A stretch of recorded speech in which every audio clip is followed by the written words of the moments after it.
Okay, my first YouTube video log, whatever this is going to be, we don't know yet.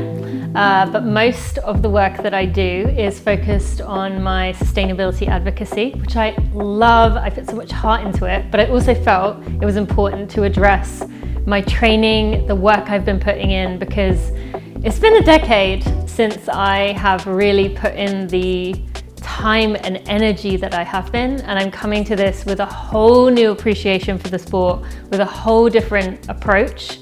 And I'm excited to kind of unpack some of that today, as we are just a few days away from my spring goal race of the Tillamook Burn 55K. So I ran for Great Britain in 2016 twice on the world stage. And shortly after that, you know, most people would have that moment and expect to be super motivated and driven, and I want to do this, and the sky's the limit, the Olympics.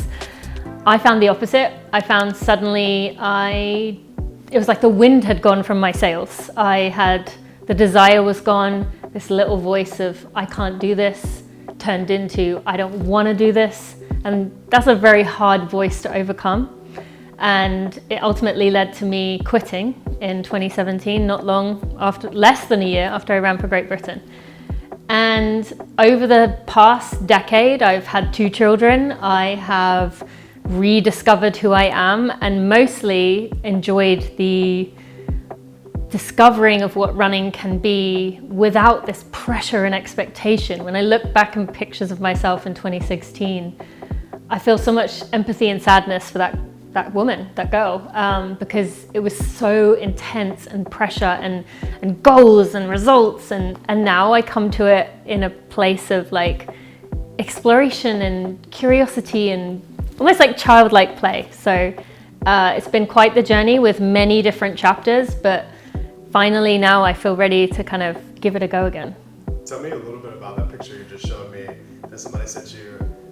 Just short, we don't need to talk about it a lot, but the difference in those 2 photos. Yeah, in the 2016 picture of California International Marathon, where I ran my PR that stands to this day, I look at photos of myself and there is worry on my face, there is panic, there is a real face of, I don't want to be here, I'm not enjoying this.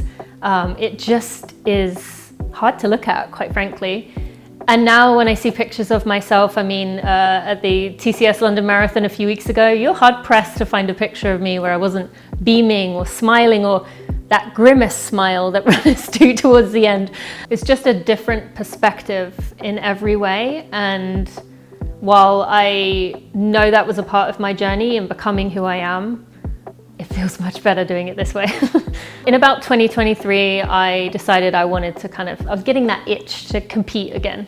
And I started to build up my training and it was going well. Ran my first ultra, which was a 50 mile in Bryce Canyon. And I was excited to train, but also it became pretty clear pretty quickly that my Achilles was not okay.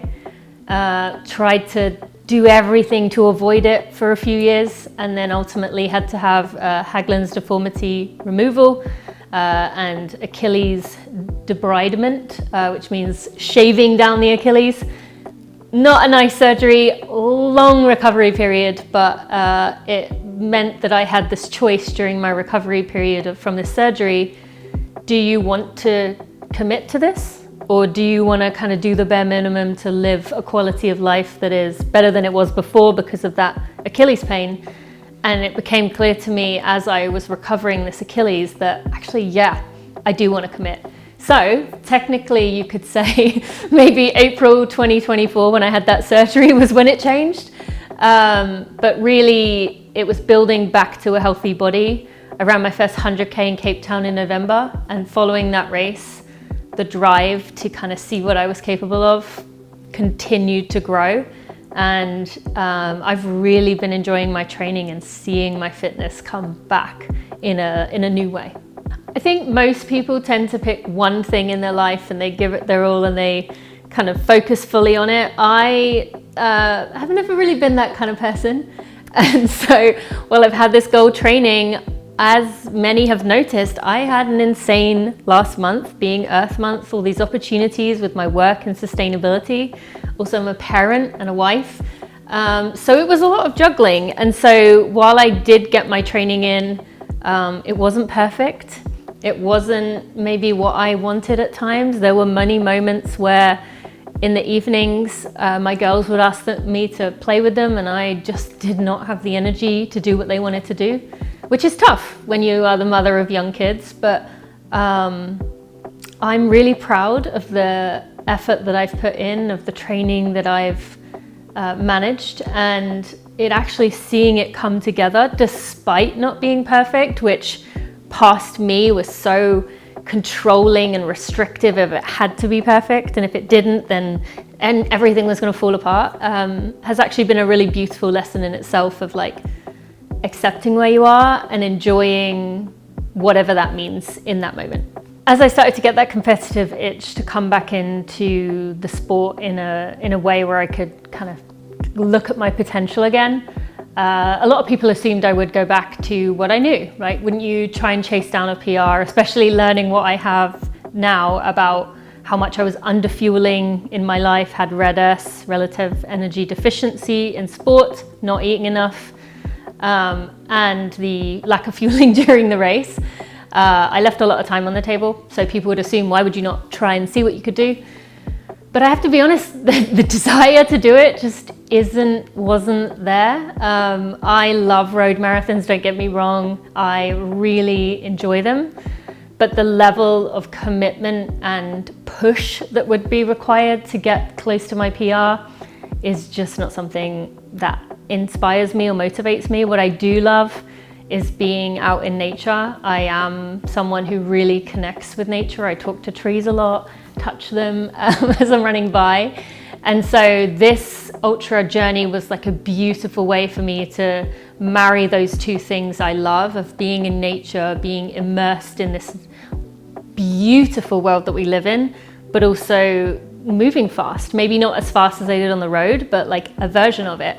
And it was scary to make that jump. Every road runner who switches to the trails has this real genuine fear of falling, because in road running, okay, I did fall road running on a run once and scraped half my knee off.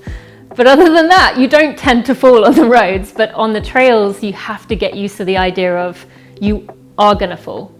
And it's not if, it's a when, and when it's gonna happen, what's that gonna look like? So I was scared to move to the trails, and actually even into my race in November, my 100K, that fear overtook me during that race, to where I was watching my feet plant on every step, and I knew I was losing so much time, but I got back in that fear zone of being afraid of it again. Over the last few months, I've really worked through overcoming that fear and getting to a place, especially following Leah Mulligan, who flies across these, or dances across these rocks beautifully. I've had to learn to let go of that, and it feels good to know that, yes, I am gonna fall, but also like, I'll be okay. I did cut my knee really badly a few years ago, and it healed. And so you have to accept that it's going to be okay. How do you manage to break away for hours at a time and still be a mom and still work and still be a good wife and all those things and still accomplish a goal that you set for yourself? I love the work that I do. I'm also extremely fortunate that the work that I do means I have these very intense periods of time where I travel and I'm working a lot. I'm kind of juggling multiple things and areas at the same time. But then I do come home, and when I am home, I have that flexibility that my time while my kids are at school is mine to kind of figure out. And I will say it's taken me a long time, I'm still working on it, to overcome the guilt of being able to go for a run in the middle of the day and justify that. And I am grateful to the brands that support me to where I can work through that in my head to say, yes, like you are working as a professional athlete, even if you can't quite put that label on yourself yet, you are working towards that, and therefore to reach that, therefore to hit these goals, therefore to support your sustainability work, you have to be able to put in the time. And as a parent, that time during the day is my window to be able to get my training in. But again, I love the idea that my girls get to see someone chasing their dreams, someone working hard, someone fighting for what they believe in. And I can trust that, Steve, my husband, is supportive and wants me to do this. And so it is a juggling act, and often I feel like I'm getting it wrong. But I've again learned to accept with that we just do the best we can. And some days it's going to work, some days it's going to feel like it's not, but it's that compounding that really adds up. What is a good training week, and what's a bad training week look like? Yep, I had both of those in the last month. In the middle of April, the Schneider Electric Paris Marathon was going on, which was the first big race in the world to do no disposable cups, an amazing moment. I did run that race, but actually had the flu in the week building up to that race. So while I was healed and recovered enough to run it by the days before I was in bed. And so I did have a week in the middle there where not only did I not run, but the week after that marathon was a real struggle where my body was trying to pull itself out of this hole of, just exhaustion. So there were 2 weeks in there where even in that second week after the race, I considered pulling out of this goal race. I started talking about maybe I should not do it, maybe I should take this as a sign. I'm very much into signs from the universe. And thankfully my husband, my close friends told me just hang on, don't make any rash decisions. And sure enough, it turned around. The week of the TCS London Marathon, I ran 82 miles, which is the most, getting over that 80 mile per week mark is an insane amount to say. Not quite where I was in the past, but not far off. And then the week after running 2:54 at the TCS London Marathon, I had a huge week of training, getting some workouts in, hard days on the trails, getting possibly the best long run I've had in terms of being able to navigate the technical piece, which as a road runner shifting to trails is the scariest, most intimidating part, and then also running fast. So ideal timing. I've had a great week going into this tapering before the race. The road running space is very different to the trail running space in terms of race morning. Thankfully, I have been to quite a few trail races, crewing friends to understand how it works. But myself, I'm still navigating this. In road running, again, everything was very dialed, very down to the minute.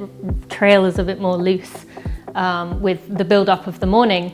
I will have my co-author of my book, Becoming a Sustainable Runner, Zoe Rome. She's going to be my crew person. Really excited for us to have this weekend together where she gets to be there for me in this important moment. And she is an experienced, kick-ass trail runner herself. So I'm really excited to learn from her, to listen to her, to have my full trust of my race in her hands. So when I come into these aid stations, she will be able to change out what I need, give me what I need, and then off I go. Being a 55K in Portland, it is likely to be a lot faster than the 100K I did, last ultra I did of the 100K in Cape Town. This was intentionally chosen as a course that is ideally suited for my style of running, my strengths. And so while the previous race was about getting to the finish line, this one is about, let's see what we can do. Let's see how fast we can go and, kind of rip off that Band-Aid of racing again. And so I'm excited about it. I am so fortunate for the people I'm surrounded with in my life.